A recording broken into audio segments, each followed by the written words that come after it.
Grand Ethiopian Renaissance Dam, a mirror to other nations.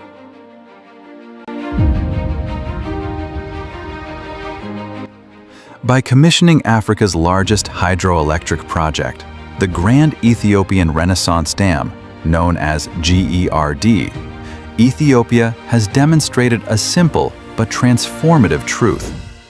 Africa has enough energy potential to power its own industrialization and export electricity beyond its borders.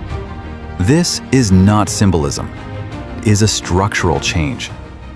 GERD has an installed capacity of 6,450 megawatts, making it the largest power plant in Africa and one of the largest hydroelectric facilities in the world.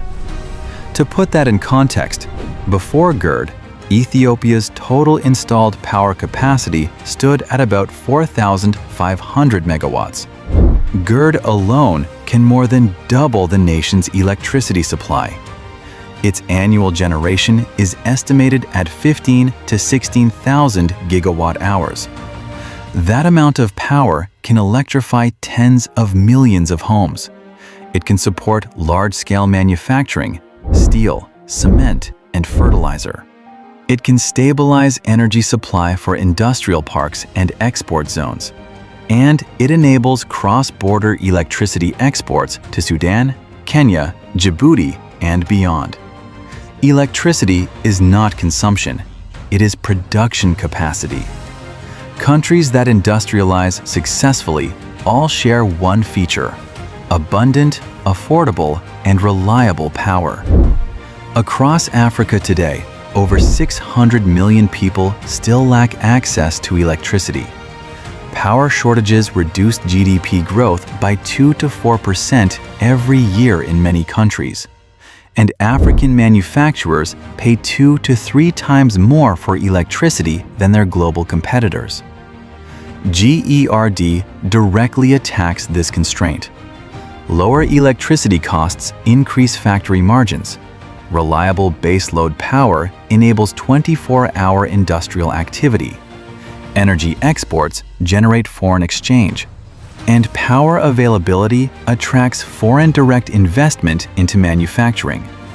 This is how countries move from raw exports to value-added production. Ethiopia is not building for itself alone. Power export agreements already exist with Sudan, Kenya, and Djibouti. Regional power pools reduce costs for energy importing neighbors. And cross-border grids strengthen economic integration and long-term stability. Electricity trade is one of the fastest ways to turn borders from barriers into shared assets.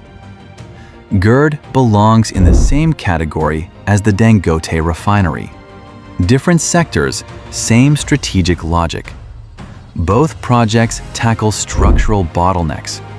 Both replace chronic imports with domestic capacity. Both create ecosystems, not just output. And both prove that African-scale infrastructure is achievable. These are not vanity projects. They are economic infrastructure weapons. Ethiopia is not unique. It is simply early.